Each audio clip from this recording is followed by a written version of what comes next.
it's time to sit back and relax with your favorite drink. And listen.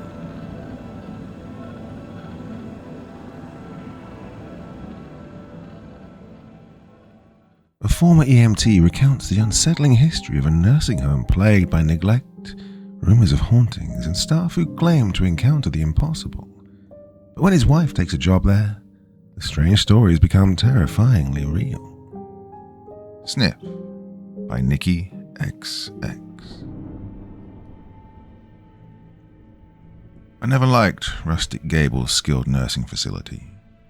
Years ago, I worked as an EMT for Meditrans ambulance service. We did inter-facility transports, mostly dialysis runs and hospital discharges, so I spent a lot of time around crappy nursing homes. But even with my bar set as low as it was, Rustic Gables SNF still managed to stand out. The 4-story building itself put off an air of hostility. Near 6th and Alvarado, in that part of Westlake where the two guys talking through the driver's side window of a '93 Subaru really are finalizing a drug deal, Rustic Gables SNF sat like a diseased tooth.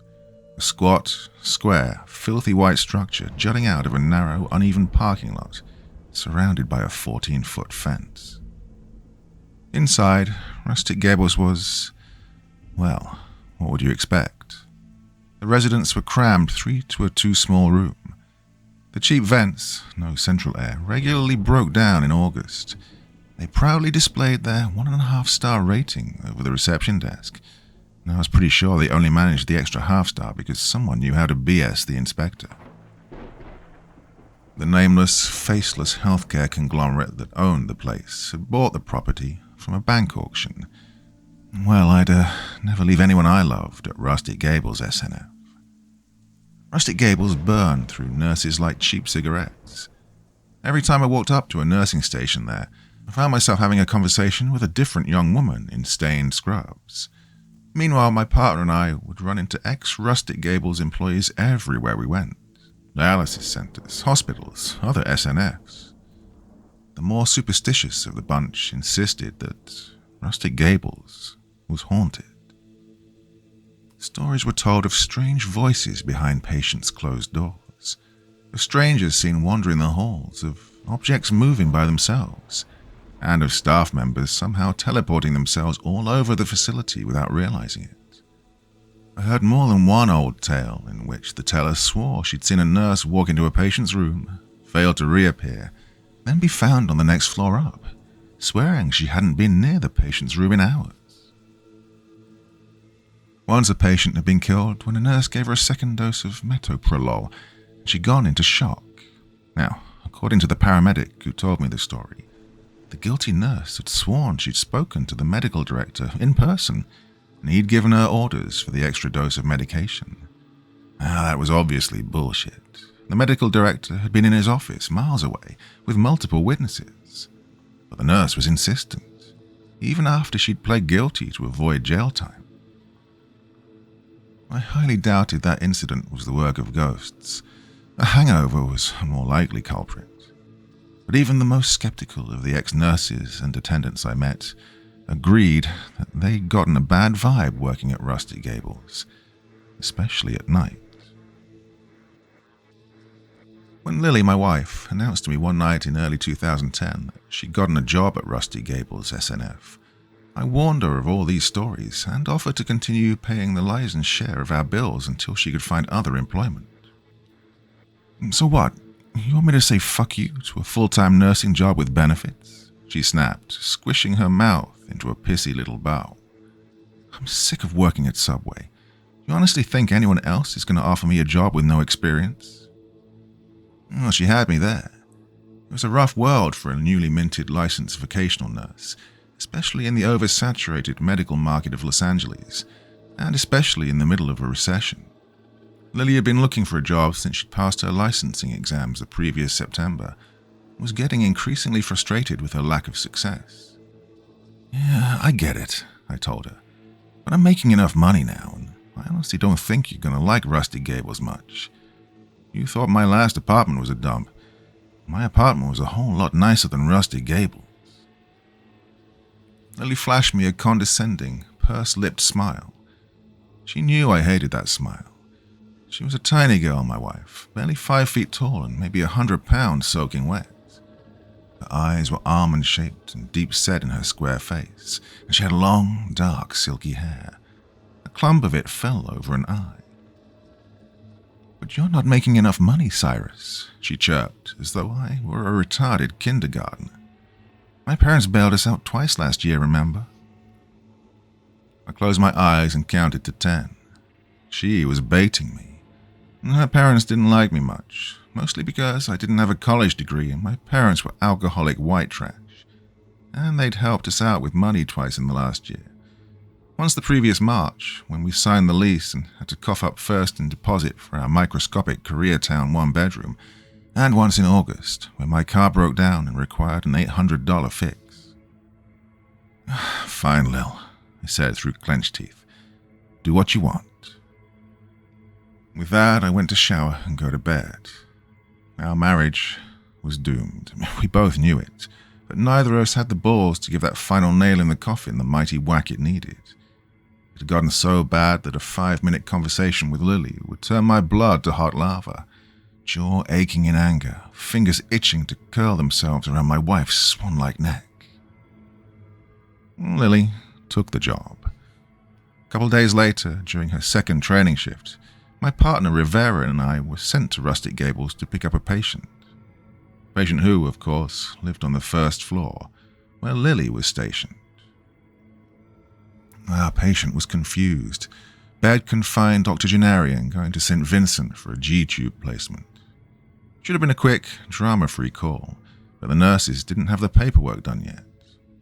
Lily was being a complete asshole about it, hanging over the shoulder of the charge nurse, smiling her noxious lip-pursed smile as her new friend berated us over the pickup time, as though it were our fault they didn't have their shit together. Rivera went to the ambulance to charge his phone. I gripped my teeth so hard my skull hurt, and half glance at Lily's haughty profile was enough to propel bolts of pain up my jaw. For the sake of professionalism and my sanity, I walked away. I wandered to the mismatched front lobby, and there I found a shriveled old woman with bottle orange hair, curled up on a stained couch.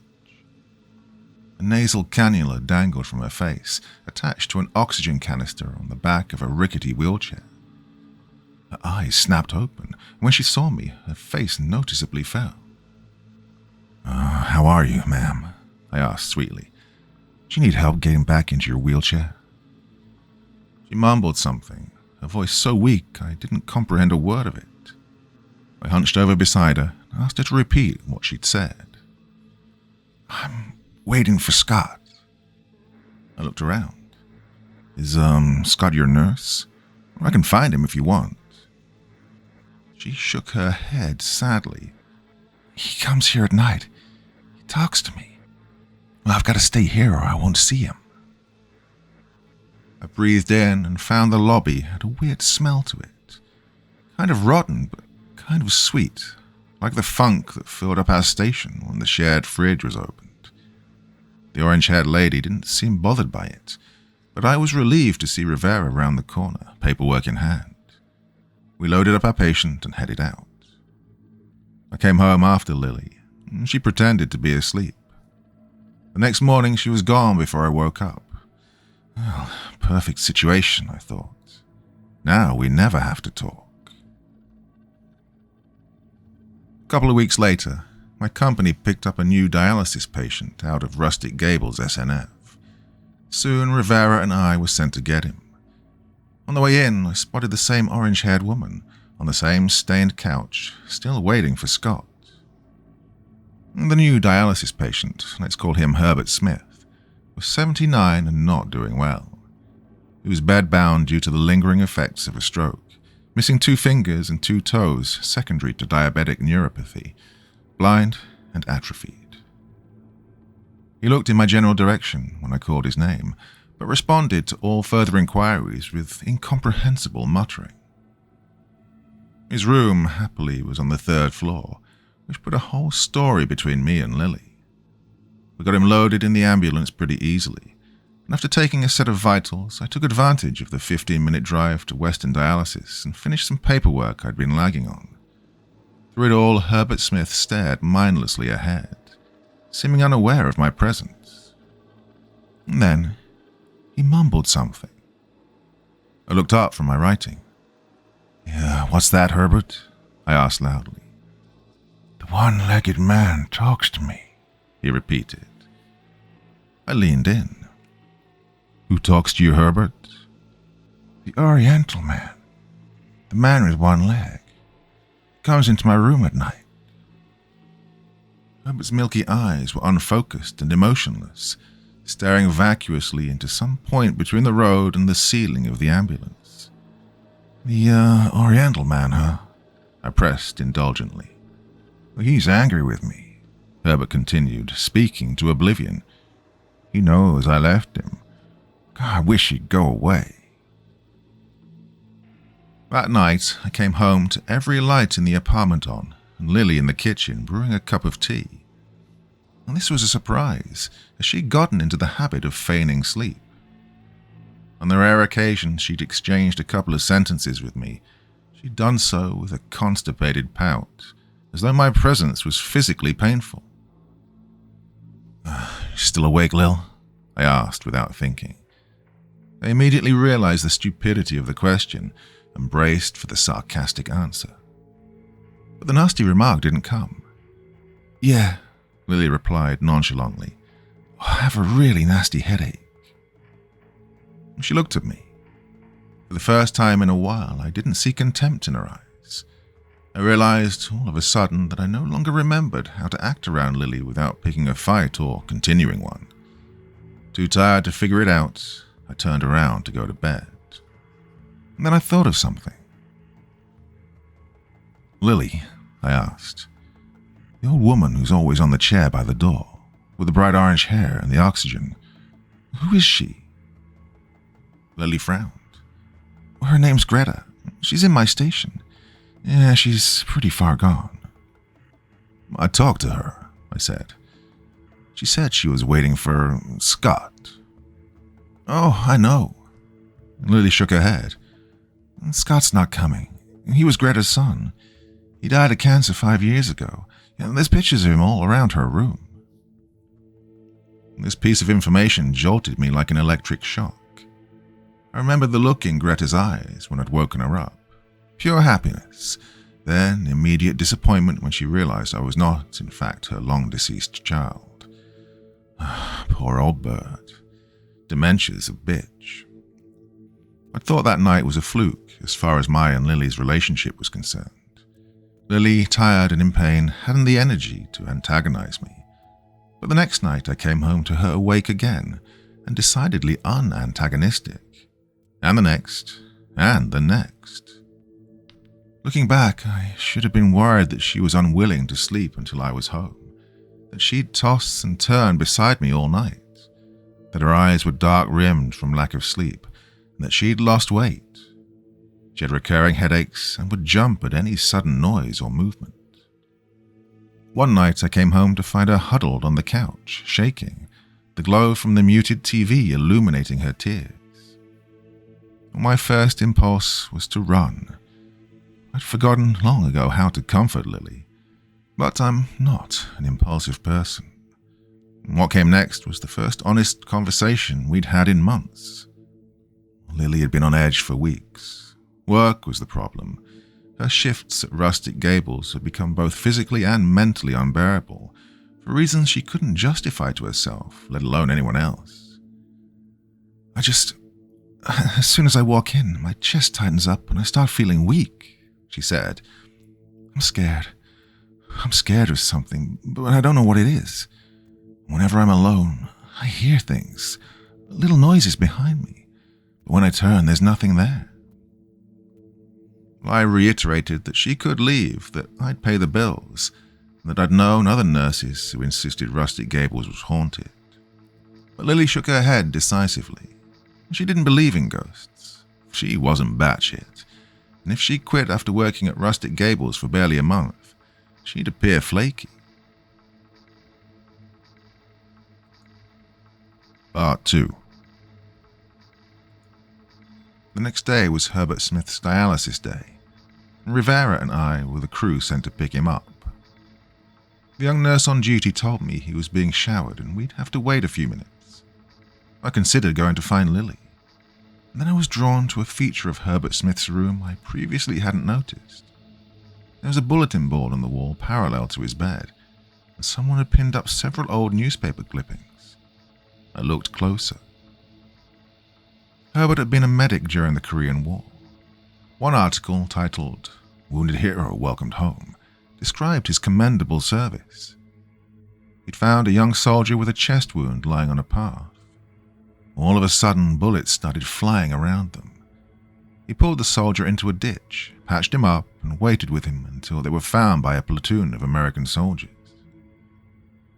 While Herbert was hailed as a hero, he had regrets about the incident. He'd seen another man, a Korean villager, lying on the ground with a nasty wound in his leg. The man was moving, but too weak to remove himself from danger. Herbert had been conflicted, but he could still hear gunshots and, following protocol, he stayed put. By the time help arrived, the Korean man had died. The article included pictures taken by a soldier in the platoon. In one of them, you could just make out the face of the dead Korean in the background. I remembered Herbert's comments about the Oriental man with one leg, the one he hadn't gone back for.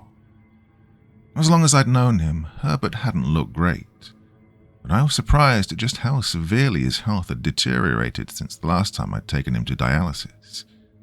His atrophied limbs had become skeletal, he'd paled, dark rings had formed under his eyes, and he appeared to have lost hair.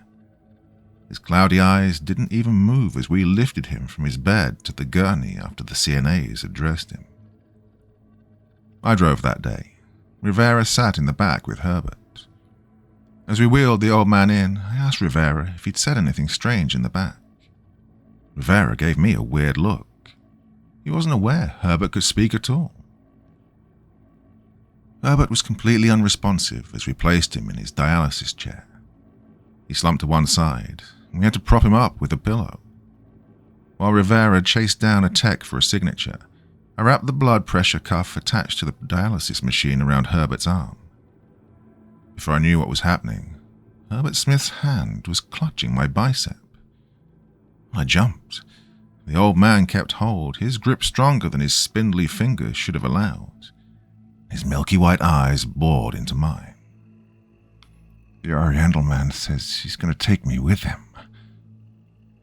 I wrenched my arm out of his grasp, and Herbert went limp and flopped over. I called his name, but his ashen face drooped dumbly and his eyes were dull.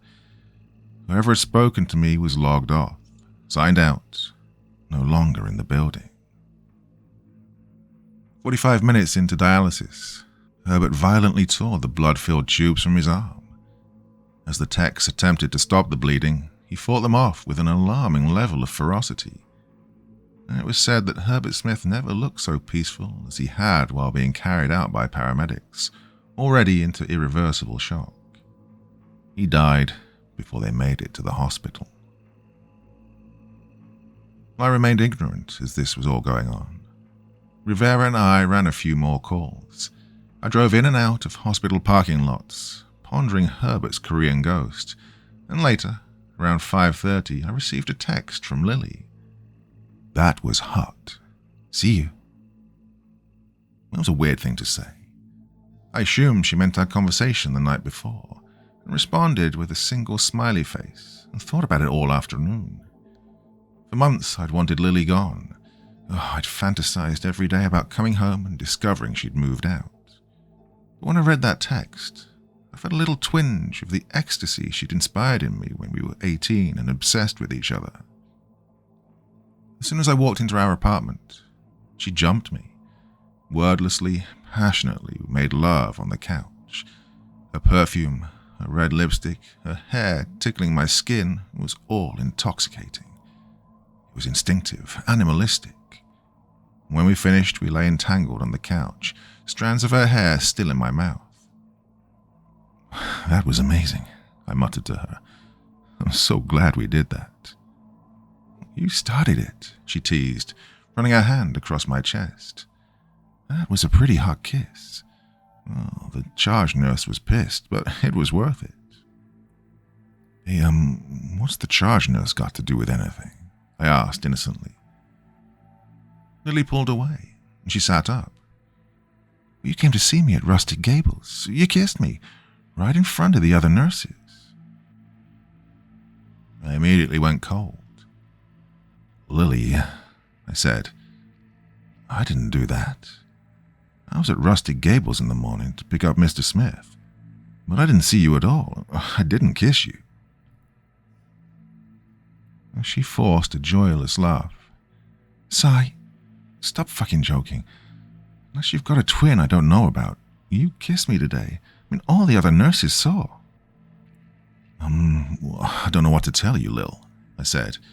I was on the 3rd floor for like 15 minutes, and then in the ambulance the rest of the day. Lily glared. Shoving me out of the way, she grabbed her clothes and stood up. Fuck you, Cyrus. You're a fucking liar. With that, she stomped off to our bedroom and slammed the door. In the morning, she was gone before I woke up. Well, the whole thing bothered me. Apparently, Lily had been passionately kissed in front of her co-workers by a guy who looked just like me. I'd long suspected she had undiagnosed bipolar disorder, but I might have been mistaken. Maybe it was undiagnosed schizophrenia. 2 days later, Rivera and I were sent for Herbert Smith. The nurse at Rustic Gables told us that he was dead. Rivera went out to call dispatch and tell them that, in fact, our services were not needed. I waited with the gurney in the front lobby. Orange-haired Greta was curled up on the couch, presumably still waiting for Scott. Oh, poor lady. I tried to catch her eye, but she was oblivious to my presence. Then I saw tears running down her face. I would have gone to talk to her if a hand hadn't jerked my arm. I whirled around and found myself face to face with Lily. Her eyes were puffy and bloodshot, and she was pissed. There you are, she snapped. What the fuck, Cyrus? You're messing with me now? Lily, what are you talking about? I heard you calling my name, she said, unable to control the tremble in her voice. Down the hall, in that fucking creepy voice. Where were you hiding? Under a bed or something? Lily, I didn't do that. I've been here. But it was your voice, Lily insisted, saying, Lily, come to me. I was handing out meds and I heard you. God, I'm so sick of your fucking jokes.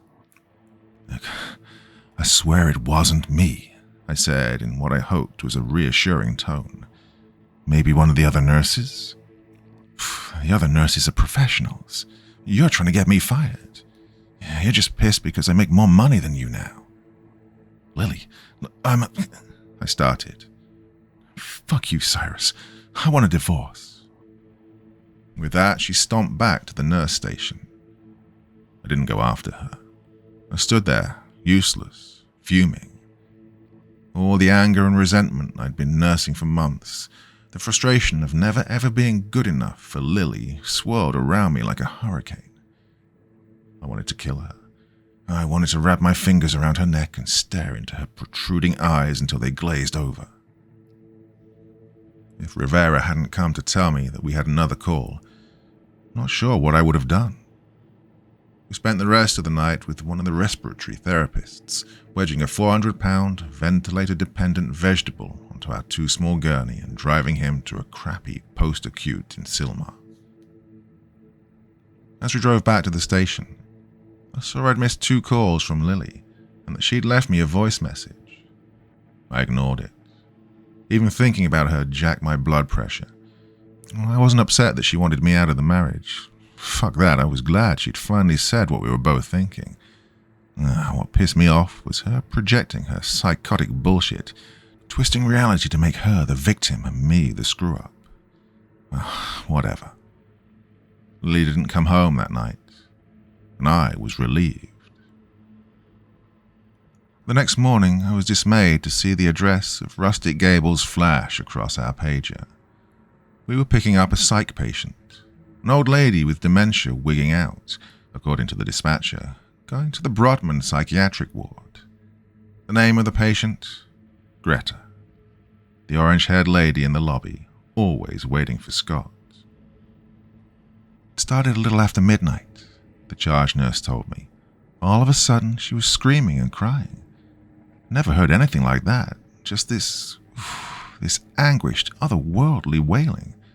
It was pretty scary, but we have her sedated now. Had she any change in medications recently? I asked, and the nurse shook her head. Oh, her son Scott died about 5 years ago. She was very devoted to him, and she'd been telling some of the nurses that he comes and sees her at night. I nodded sympathetically. Well, anyways, the nurse continued, last night she kept on screaming Scott's name over and over. We got her into bed and gave her a sleeping pill, but it didn't work that well. She woke up around 3, managed to drag herself out of bed and into the hallway. We found her pouring at the door of a storage closet. They had Greta restrained to the bed, unnecessarily so I thought, as whatever sedative they'd given her had reduced her to a near comatose state. We moved her onto the gurney without issue, but in the back of the ambulance she squirmed around and opened her eyes. She threw a languid look in my direction. So, Greta, I said kindly, hoping my voice would keep her quiet. How are you doing today? The nurse has been treating you good? Scott came to me, she said, emotionlessly. The words hit me like a punch. Yeah, let's not talk about Scott, okay? He was burning, Greta continued, as though she hadn't heard me. His face was melting. He was screaming in pain. Tears welled in her eyes. And then it wasn't Scott anymore. It was this monster, this demon. And he told me that's what Scott looked like in hell. She sobbed. I might have said something comforting. If I did, it had no effect. I don't remember. At that moment, I'd never been more disturbed in my entire life. Greta didn't speak again. She just cried, tears and snot collecting in the wrinkles of her face.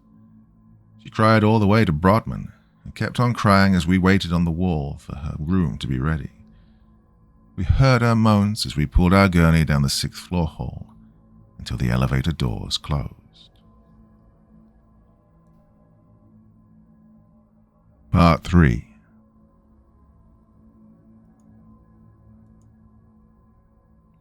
Lily didn't come home that night, or the next, or the next. I attempted to call her a few times, but she never picked up. I should have been concerned that she left so much of her stuff in the apartment. Her scrubs, her laptop, her phone charger, and all her books remained untouched. But she had her ID and phone on her. She had plenty of scrubs stowed at her parents' house in Rosemead, and I assumed no one in her family was fond enough of me to call and reassure me my wife was okay. I didn't see hide nor hair of Lily until the next time Rivera and I were sent to Rustic Gables a week later. I don't remember who or what we were supposed to pick up. We were walking through the little lobby, noticing Greta's absence, when I felt hands around my wrist. Tiny, perfectly manicured hands. My wife stood behind me, looking happier than she had in a year. Rivera shook his head playfully and told me he'd meet me on the 2nd floor. When he was gone, Lily took me by the hand and led me away, towards the back door, which was only ever used by nurses sneaking a smoke, down a narrow hallway I'd never noticed, which extended to the left of the back door and dead-ended. Lil, I said, where have you been? I was starting to get worried. She stopped pulling and turned me around, holding me close. She wrapped her arms around my neck, stood on her tiptoes, and kissed me passionately. I've been with a friend, she murmured into my ear. Oh, I miss you, Cyrus. She kissed me again, nuzzling into my neck, then pulled away and resumed tugging my hand with surprising strength. She stopped in front of a nondescript little closet across from the janitor's storage.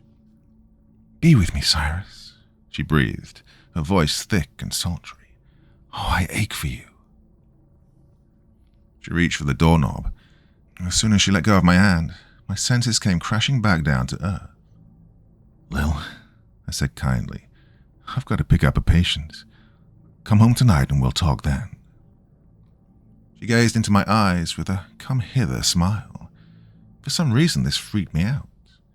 Maybe because her mouth seemed to extend a little too far into her cheeks, or maybe because, in the 6 years we've been a couple, Lily had never once used the phrase, I ache for you. One way or another, my weird radar blipped, and with one more, come home tonight, Lil, I escaped to the elevator. Cyrus, Lily called after me, but I didn't turn around. On the second floor, I found Rivera talking to a squat Korean woman I recognized as the charge nurse from the first floor, Lily's supervisor. Well, the nurse glared when she saw me. Hey, you, she said gruffly. You're Lily's husband, right? I nodded, inviting the catty comment. Where has your wife been? She asked. We've been calling her non-stop. She hasn't shown up for work in more than a week. She's here, I said. She's downstairs. I just talked to her. The nurse shook her head. Well, I haven't seen her all day, and I just left the desk 5 minutes ago. She hasn't clocked in since the 12th. I was confused. I told the nurse something, then ran down the stairs to the first floor, dead set on finding Lily and proving her presence. She was flesh and blood. I'd kissed her. I'd felt her arms around me. So either she was deliberately messing with her boss, or else her boss was crazy. Or I was crazy. No one was at the first floor nurse's desk. I paced the halls one by one, peeking into rooms at random. Nothing. No Lily. And I thought of something. She hadn't clocked in since the 12th. The 12th of February.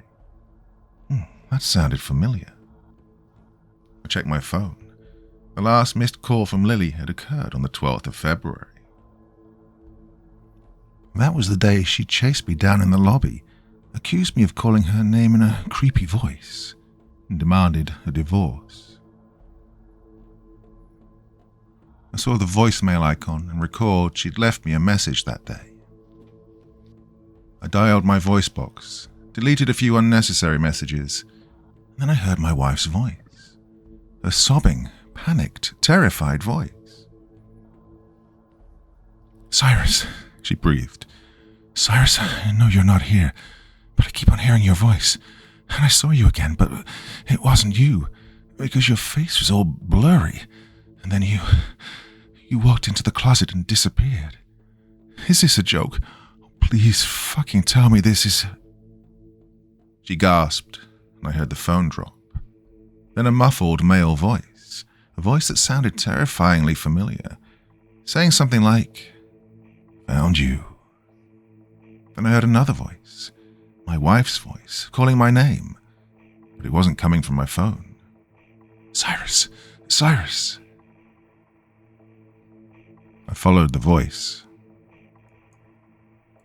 It was coming from the back entrance, from the direction of the closet Lily had tried to drag me into earlier. As I approached, I remembered what I'd been told about old Greta. She'd freaked out and they'd found her pouring at a closet door. Had it been this door? I turned the knob. I flicked on the light switch. Found myself staring at a tiny, dusty storage room seemingly used as a dumping ground for folding chairs, unlabeled cardboard boxes, and broken equipment. The floor was peeling linoleum, and cobwebs hung from 2 cheap metal shelves. A thin coating of dust over every surface told me this room was rarely accessed by the nursing staff. I heard it again. Cyrus, Cyrus. I did a 360, then was hit with the dizzying premonition that the voice seemed to be coming from under the floor. Well, anyone with the IQ of a monkey could tell you I should have gone and gotten help. The disembodied voice calling my name beneath the floor on the first story of a building was not a phenomenon I should investigate alone. But somewhere between my softcore script conversation with Lily and her gut-churning message on my phone, I stopped thinking logically. I looked around. No doors, no stairs, and I knew there wasn't a basement button on the elevators. And then I saw it. In the space under one of the shelves, a trap door, and a small black object. I knelt to look. A Motorola Razr with a Hello Kitty bauble and a small crack to the bottom left of the screen. Lily's phone. This discovery turbocharged the adrenaline that was already coursing through my veins. I stood up, grabbed the shelf, and pulled. With a loud "whoo," the metal structure pivoted. I examined the trapdoor. It was latched and locked, and looked as though it hadn't been opened in years. Lily's voice, louder than ever, floated up from below. "Cyrus, come find me, Cyrus." Using my pocket knife, I easily picked the ancient rusted lock, and then I lifted. I saw darkness. As my eyes adjusted, I saw stairs, damp, rotting wooden stairs leading down to some sort of cellar. I breathed in and gagged. The musty, earthy smell was overpowering. It was the smell of a wooden shed after the rain, mixed with the smell of a compost heap, mixed with the smell reminiscent of the family of possums that had gotten trapped under my mother's mobile home one December, died and rotted until spring. "Cyrus," Lily cried again, and this time she sounded agitated, scared. I took a deep breath, and then descended. I proceeded cautiously, cell phone in one hand, pocket knife clutched in the other, step by step. The pale blue light of my razor screen, I saw the floor was dirt. I made out a dark blotch that must have been a puddle, and I heard faint dripping. The walls were grey cinder block with some sort of black designs painted on them. Then my feeble flashlight fell on a woman with blue scrubs and long black hair. "Lily!" "Lil," I cried out, striding to her. "Lily, what the fuck are you doing?" "Shh." She put her finger to her lips as she approached out of the darkness. Then I was standing on the earthen floor and she was close. Close enough for me to notice her features weren't right. Her eyes were too small, her nose was too flat. And though she was barely 3 feet in front of me, I couldn't make out the details of her face. It was like looking at a picture taken from far away. She was blurry. Then she was taking my hands. Her features kept shifting, blurring in and out of focus. Was it an effect of the light seeping in through the trap door?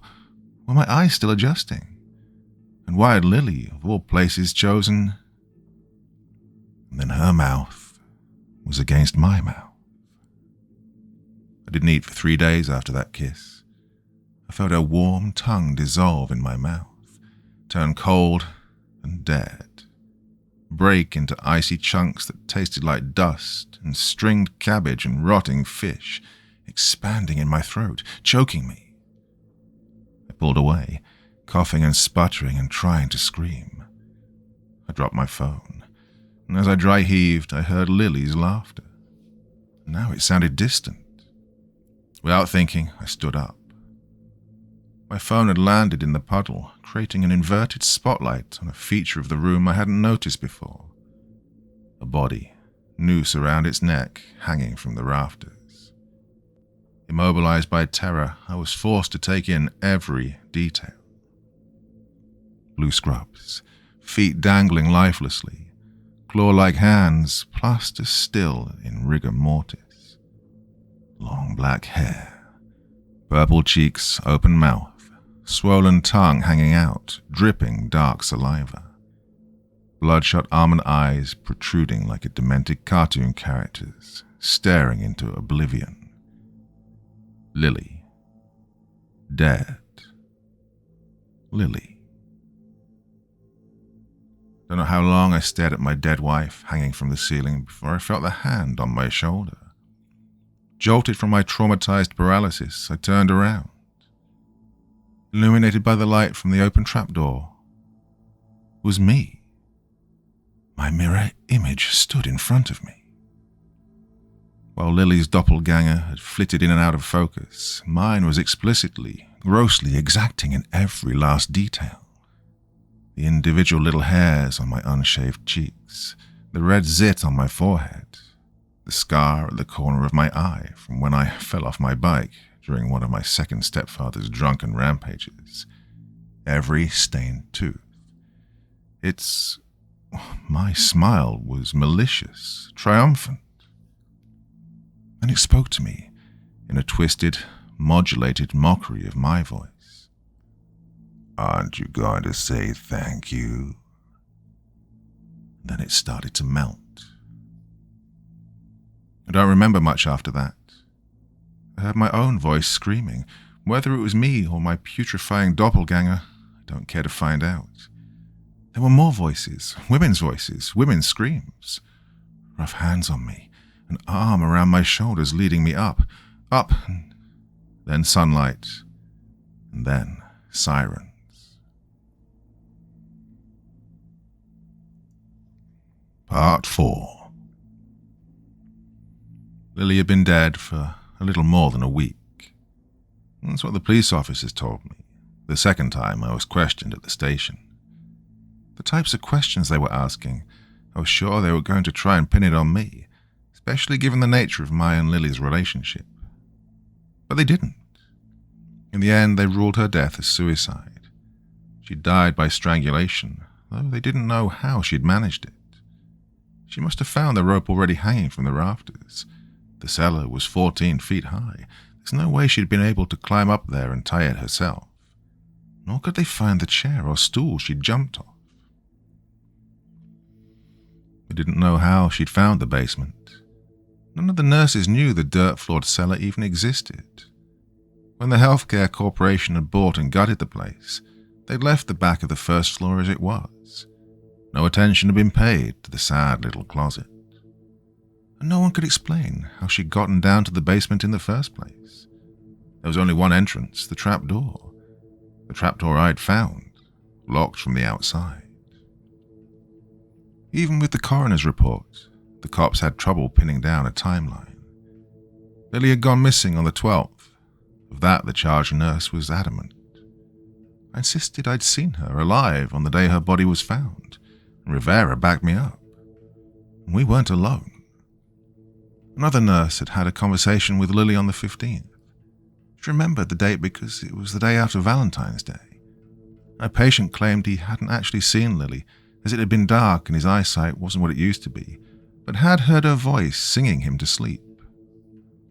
This one was particularly strange, because the night the old man had allegedly been sung to sleep by Lily was a good 2 weeks after she'd died, and a week after her decomposing body had been recovered. Cops wrote him off as confused, but I'm not so sure. I left town after Lily's funeral. My father in Bakersfield, with whom I hadn't spoken in years, called out of the blue and invited me to stay with him. I spent 6 months in near catatonia on his couch.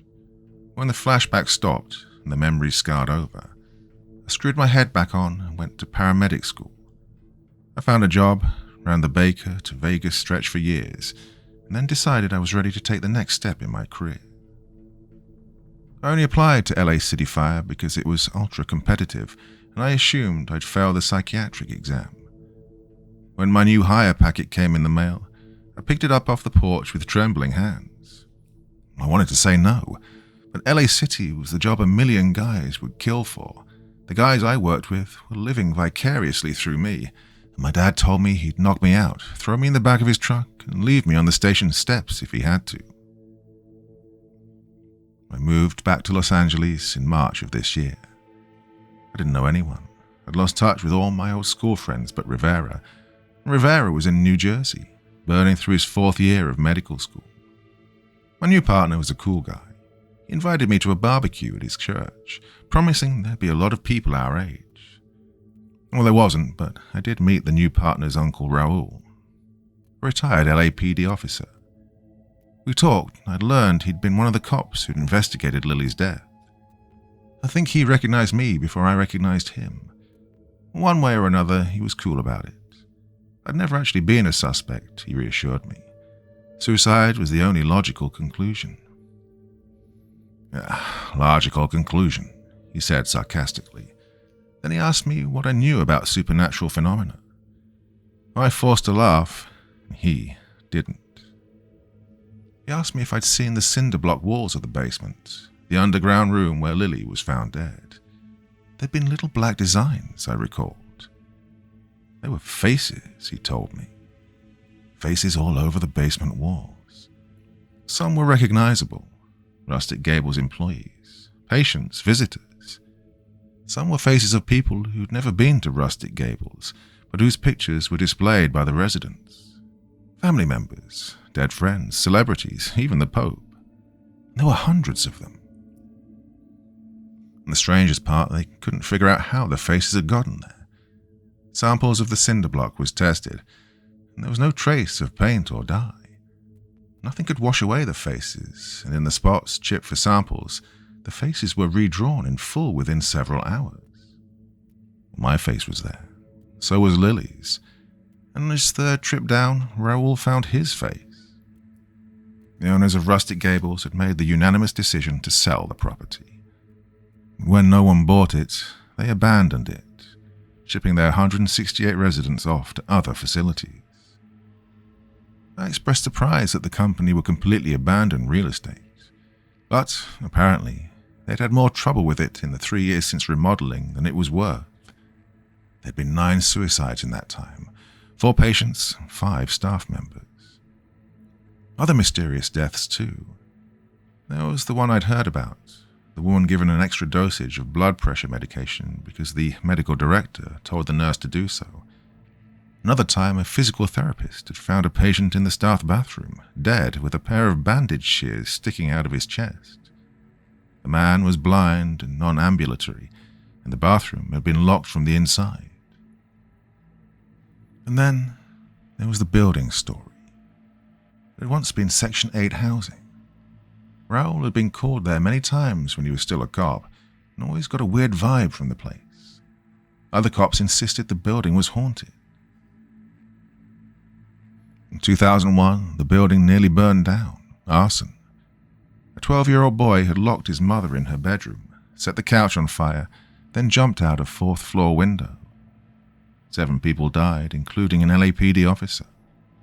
Prior to that incident, the kid had been acting bizarrely, claiming to see the ghost of his father, who'd been murdered years before. Raoul and I parted ways. I drove home. I thought about orange-haired Greta. I thought about Herbert Smith.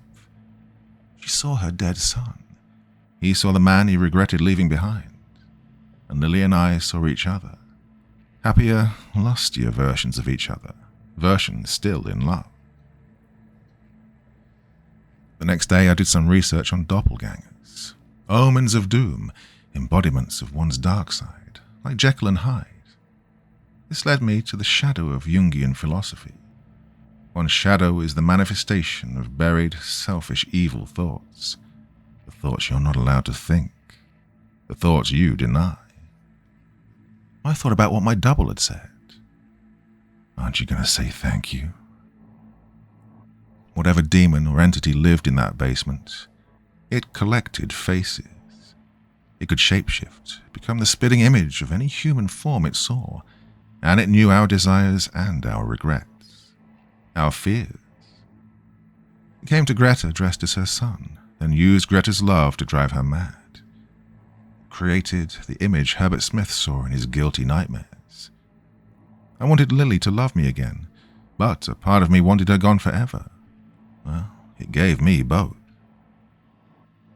I drive by that building sometimes, which used to be Rustic Gables SNF. The walls are cracking and graffitied now, and the windows are shattered. I wonder if the walls have changed, if there are now more faces, maybe those of bums or drug addicts who, naively, look to the abandoned structure for shelter. Sometimes I catch something out of the corner of my eye, through a darkened window. Sometimes it looks like a human face staring back at me, but I never let my gaze linger for long. I fear I'll see her face, see my mistakes, relive her death and my inadvertent part in it. And I fear I'll see my own.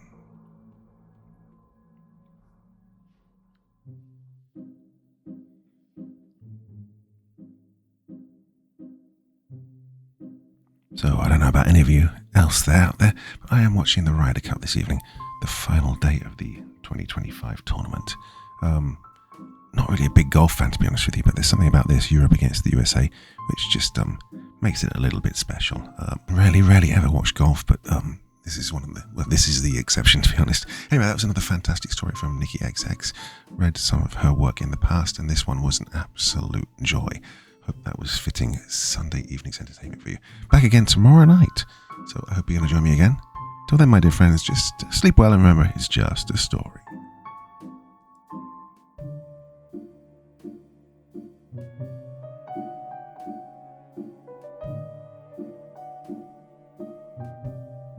Thank you so much for taking the time to listen to this story today. Really means a lot to me and to the author of the story, of course. Well, if you want to know more about me, I'm pretty much everywhere on social media. You can find me on Facebook, Twitter, Instagram. You can download my music on SoundCloud. I've got a Patreon if you feel like. Throw me $1 or $2. Very much appreciated. And of course, on Reddit, I have a place where you can leave stories if you want me to read one that you've written. Well, hoping to see you all again very soon. Till then, sweet dreams. Bye-bye.